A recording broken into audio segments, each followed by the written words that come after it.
Hey, what is up, guys? Today's going to be a relatively controversial video in which we talk about some of the things that I think vegans do or say in the form of argumentation or just claims made that I believe are either unreasonable or just cringe and make us look a little bit insane. This is not meant to be a video which initiates a form of vegan infighting or something like that. This video is meant to be a means by which we can generate discussion and dialogue and internal critiques of our movement in an effort to make our movement as refined and robust as possible in defending ethical veganism and also just the health claims that will come with the advocacy of a plant-based diet. So let's start with some arguments or claims that vegans will make that I just don't find too reasonable, and occasionally I will be providing some alternatives that you can use. So let's start with this whole humans are herbivores claim that I've seen many vegans use, including ethical vegans, when trying to either defend ethical veganism or try to convince people to consume more plants or eat a plant-based diet to be healthy. So if you're a vegan who opposes the use of the appeal to nature fallacy in the context of a meat eater using it to justify them not being a vegan, you know, when they say eating meat is natural, therefore it is ethical, or therefore it is healthy, then it doesn't make much sense for you, a vegan, to also appeal to nature in trying to defend ethical veganism or consuming a plant-based diet for health. With respect to ethics, it does not matter if human beings are herbivores. This is just an appeal to nature fallacy. Even if we grant the premise that human beings are biological herbivores, how can one simultaneously deploy and oppose the appeal to nature fallacy when talking about animal rights or human health? Seems a little bit inconsistent to me. Now, with respect to health, claiming humans are herbivores and therefore to maximize our health, we ought to consume a plant-based herbivorous diet is not too reasonable. It may sound good rhetorically, but after investigating concepts such as antagonistic pleiotropy, the idea that foods we're most adapted to eat must be the foods which most maximize longevity goes out the window. Straight from Nutrivore's article, the theory of antagonistic pleiotropy essentially posits some genetic adaptations can trade long-term health for short-term reproductive success. However, it also turns out that most genetic adaptations are antagonistically pleiotropic. Since adaptations to food are no more or less genetic than any other adaptations, we can infer that most adaptations to food are also likely to be antagonistically pleiotropic. It's a very weird word to say. In simple terms, evolution does not necessarily care about maximizing longevity, and therefore being adapted or evolved to consume a certain food says more about its ability to improve the chances of reproductive success, not overall longevity. And just a side note, talking like this makes you sound like one of those ancestral eating advocates who like to also appeal to our biology or, you know, our ancestral roots or whatever, or how we've been most adapted to consume meat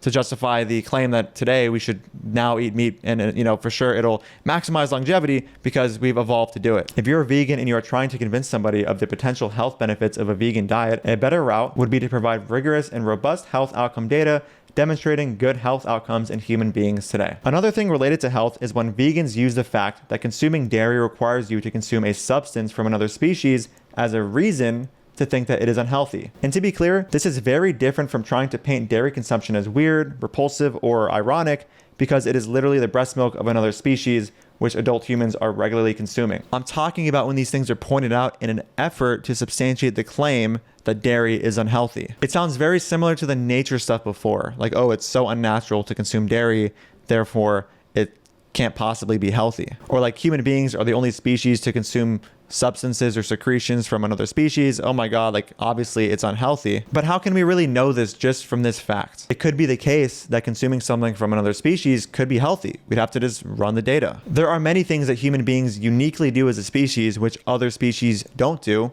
which are healthy.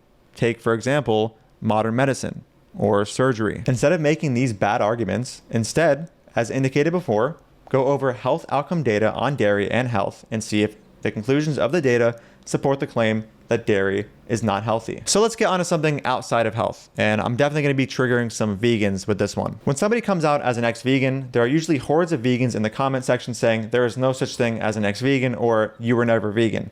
Now, I'm not sure how many vegans are aware of this, but this is a deployment of the no true Scotsman fallacy, which in short is the following. No true Scotsman, or an appeal to purity, is an informal fallacy in which one attempts to protect their universal generalization from a falsifying counterexample by excluding the counterexample improperly. The thing is, it is definitely possible, especially logically possible, for a person's moral system to simply change. This is true in the case of racism, speciesism, sexism, etc. Somebody can sincerely and genuinely hold the belief that animal liberation is a good thing, and then, after being exposed to various nonsense within the anti-vegan and carnivore community, can change their views. A person could be extremely racist and then change their views after exposure to evidence discrediting that say, all black people are this way or that way. This works the other way around too. Somebody could be against racism, be exposed to a certain kind of nonsense, and then become racist. There is no contradiction in just accepting that people can change their views on various topics. It really is that simple. A better response to ex-vegans would be to ask them to, substantiate the health claims they're making about how, you need animal products to survive or to be healthy, or you can yourself empirically demonstrate the falsity of the claims they're making. And then in the case of ethics, you can just run a little logic test or consistency test on them and see if their moral system actually makes sense. If one of these ex-vegans is now supporting a free-range farm and they think that's ethical because it's free range or whatever, just ask them if you can support Elle Woods organic dog meat and support dogs being mass exploited and murdered, but on a local and humane farm. See if they can draw a line that is consistent. If not, you have them in a sort of logical contradiction. Of course, these methods I'm talking about are a little bit more time-worthy than just blatantly being like, oh, you were never a vegan or there's no such thing as an ex-vegan. But that's what happens when you're trying to be reasonable. You have to actually take a more nuanced approach and get a little specific. You can't just make this very rhetorically nice sounding claim and then just be like, oh, you were never vegan, and then move on. The next thing is in the case of ethics, when people are saying things like, oh, needless suffering and needless killing, you're causing animals to needlessly be killed, you're causing needless suffering. This is a very weird thing to say, and if you're talking to an intelligent meat eater, they can just get you on this as well. As we know, there's such thing as crop deaths in the production of plant products, and if you are causing crop deaths in your consumption of plant products, and you're consuming more calories than you need per day, you're technically causing needless suffering and death as well. So a meat eater could just get you on that. There's no good reason to put yourself in that situation, and now you have to defend yourself and be like, wait a minute, and it's hard to, right? There are things that we just simply don't need that we consume and use on a daily basis, which cause, quote, needless suffering. Because when we say the word needless, we mean needless with respect to needing to survive. And if you are consuming, let's say, an overabundance of calories on one specific day that you didn't technically need to survive, someone can be like, wow, you're causing needless suffering, you're a hypocrite, why are you trying to get on me about causing needless suffering when you are as well? So instead of, doing that, just start with this person's position on humans and see if they're consistent. Be like, do you think it's okay to kill cows for food? They'll say yes. Is it okay to kill humans for food? They'll say no. And then you'll say, what is the morally relevant difference between humans and cows such that it's ethical to kill humans and not cows? And they might name a trait like, lower intelligence. Then you bring up a mentally disabled human who has lower intelligence from what we can, observe than a cow, and be like, okay, so is it cool to eat these humans, and see if they're consistent? A much better approach, because when you bring up the whole needless killing thing, that's just, we're all causing needless suffering to some degree, right? Or at least most people are. Okay, so the next thing is going to be a little bit less comprehensive. So when vegans just outright condemn somebody and call them an animal abusing piece of shit, when the vegan has no reason to believe that the person they're calling this has even spent enough time to fully understand what it is they're supporting. Many vegans will just jump to character attacks as opposed to just calmly educating people who literally have never thought about this ever. Of course, shaming can be warranted, but it 100% is not warranted in a situation where the person you're shaming isn't even aware of that which you are shaming them for. A lot of vegans who were not born vegan, which is most vegans, often forget what it is like to be in the dark on issues such as animal rights and how bad all the arguments are which are aimed at defending animals' oppression. We have to remember where we came from when finally learning all of the problems that have to do with animal agriculture and calmly educate people in the way that we were also, hopefully, right, calmly educated. And to be clear, guys, I am not at all exempt from these criticisms. I can get emotional with meat eaters too, especially on Twitter. It isn't easy to just be super calm with people making super bad arguments, which you've heard a million times, to defend the literal worst oppression on this planet.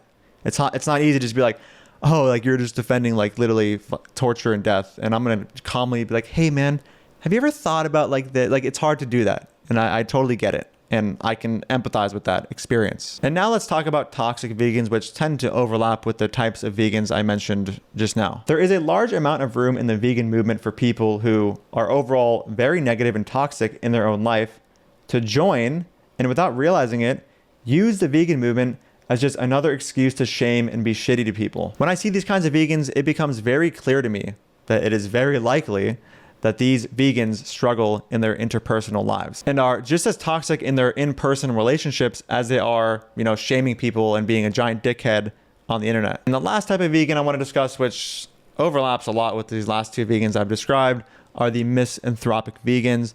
These are the vegans who just, follow a shit ton of animal slaughter footage, and they have a very, nihilistic, misanthropic view of the world. They just hate humans. They have like these weird generalizations they just put on humans. And don't get me wrong, like humans can be absolute monsters, and I agree. And there's many things that humans do that are fucked, but there's also a lot of very amazing humans out there. And I'm just trying to say that these kinds of vegans, I tend to not really get along with them because they're overall very negative. They're very depressing. They often expose themselves to some of the worst atrocities on a daily basis. These are vegans that just like, if you scroll through their feed, it's just nonstop torture. And, I don't blame them for being upset and feeling negative, but there are ways to go about life being aware of the atrocities and also giving yourself a little bit of a break and trying to enjoy the good things in life. And this can also make you a much more, like a much better activist. It's just a much more mentally sustainable way to go about it, an emotionally sustainable way. You don't want to like burn out like some of these other activists have. These types of vegans will often just forget that human beings are very moldable and malleable, and you can't always blame them for their behaviors given, the culture they've been brought up in, the way in which they've been raised, things like that. Yes, there are human beings out there that are fucking absolute garbage, but there's also really good people out there, and it's good to focus on the fact that they exist and try to create more of them, because why not, right? Humanity isn't this like inherently flawed fucked thing. If it was, then every human would just suck ass, right? But that's just not true. There are many humans that are good, and there's many humans that are bad, and there's some humans that just are unaware of what they're doing as being something bad or something like that, right? So that's just the main point here. These misanthropic vegans just have this really bad view of humans, this inaccurate view, to be honest, unless you're gonna, accept like appeals to collectivism as reasonable and say that, oh, if you're in this group, like you therefore have all these traits, without actually empirically demonstrating that every single person in this group has these traits. It's kind of like racism or sexism. It's like being speciesist toward humans in some weird, ironically non-vegan way, right? Kind of odd. But yeah, that was a bit more of a rant. Didn't really structure that part of the video. I just generally hate these kinds of misanthropic vegans. I probably have some following me, so maybe I don't hate them. I understand them. I just don't relate to them. And I think that there are ways in which you can make yourselves a little bit less inclined to hate humanity. And you can start with not exposing yourself to slaughter footage, which you've seen a million plus times, and maybe start following some more like cute animal pages or something like that, and just get a little bit more positive and, focus on some of the humans in your life that are great. And if you don't have any, then try to find some like vegan meetups near you and find really like-minded people, go to events that, possess people who possess your values, and you might meet some really amazing people. Okay, so that's the end of the video, guys. I appreciate you watching. If you disagree with anything I've said in this video, just go ahead and comment below. We're starting dialogue here. Please, no toxic infighting or ad hominem attacks, like insults in place of arguments. We're going to keep this as civil as we can and just see if we can grow as a movement and refine our positions and be just more reasonable in general. Thank you for watching, and I'll see you in the next video. Dude, fuck off. I don't want anything to do with you. Don't ever speak to me again. You're a fucking piece of shit. Even vegans don't get your weird, stupid wannabe sense of irony here. Who is your audience? Nobody gets these dumb jokes. Dude,